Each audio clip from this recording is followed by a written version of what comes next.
Olha, Edu, não dá para dizer que o Guarani não fez um bom jogo, né?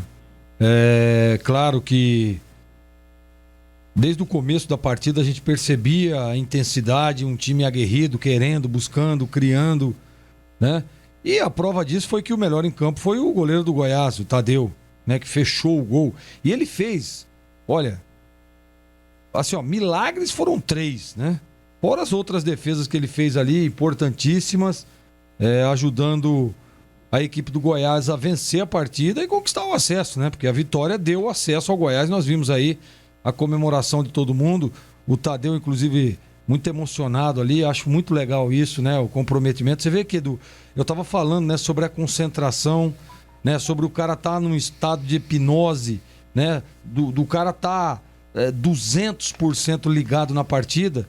E aí depois termina o jogo, a gente vê que o cara desaba e realmente aí ele, né? Alivia todo aquele peso, toda aquela responsabilidade, sem dúvida nenhuma. O Tadeu foi o homem do jogo.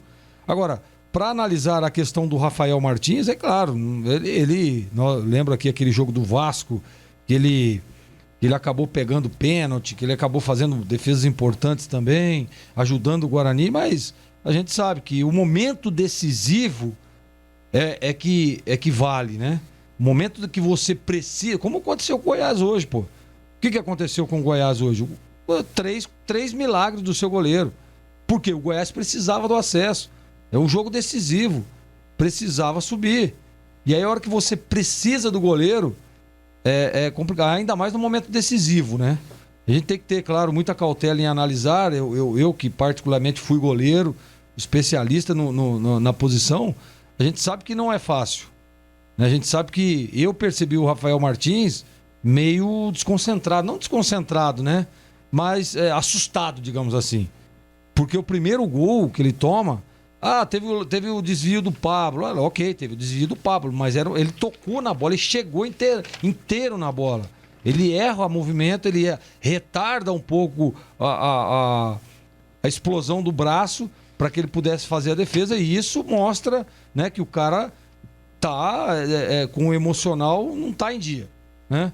E no segundo gol, mais ainda, né? Uma bola que viaja, essa bola viajou e ele não consegue, ele sai e fica na metade do caminho. E aí facilita a vida do menino Nicolas lá, que bota a bola na rede. Então, Edu, olha, o Guarani fez um bom jogo, o Guarani mereceu a derrota? Pelas circunstâncias, por tudo que aconteceu, eu acho que não é questão de merecimento, né? Não é questão de merecimento, porque o Daniel Paulista tentou algumas substituições, tentou mexer no time, tentou dar volume, tentou aumentar um pouco mais a superioridade numérica no meio de campo, mas não conseguiu. Por quê? Porque está enfrentando um time, né, que é organizado, está enfrentando um time que tecnicamente está ali no mesmo nível do Guarani. E aí, defensivamente, o Goiás deu um show de como tem que ser, né? Simplicidade, arrozinho com feijão, a bola... Não ter vergonha de jogar a bola para lateral, não ter vergonha de dar um chutão. Pô, tá valendo o acesso, pô. Tá valendo uma vaga. É triste porque nós achávamos, e eu acreditava demais no time do Guarani. Eu acreditava demais, né? Por tudo que apresentou, inclusive, na partida. Mas o erro individual faz parte, tá no script, claro, isso é fato. Mas não dá, né, Edu? Não dá para um jogo decisivo, num jogo onde você precisa da vitória para depender somente de você, acontece isso. Então não dá. Infelizmente o Guarani perde com 2 falhas do seu goleiro. Fico muito triste porque devo estar imaginando a cabeça lá do Rafael Martins, sabedor de que acabou cometendo a falha, sabedor de que com essas falhas o Guarani fica não impossível, mas muito longe do acesso, e é realmente muito complicado. E eu queria só dar um relevo, Edu, se você me permite, do Daniel Paulista, que ele fez um trabalho legal. Eu achei que a estratégia de jogo foi legal, foi bem definida, né? O Guarani posse de bola, chegando, criando, com jogadas pela linha de fundo, né? Claro que depois do primeiro gol eu percebi os meninos 2 laterais sentindo muito o Lutic, mais o Lutic, né? O Bidu também, né? Demorando para voltar ao jogo. Alguns outros jogadores também, o Índio aparecendo muito pouco, mas o Daniel Paulista, com a estratégia de jogo dele, foi boa. Foi boa, criando, chegando.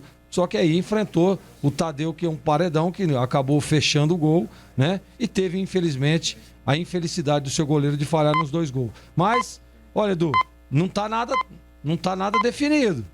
Nós estamos aqui conjecturando, é difícil, tá muito difícil. Mas futebol a gente sabe, né, que às vezes acontece coisas que a gente nunca imaginaria.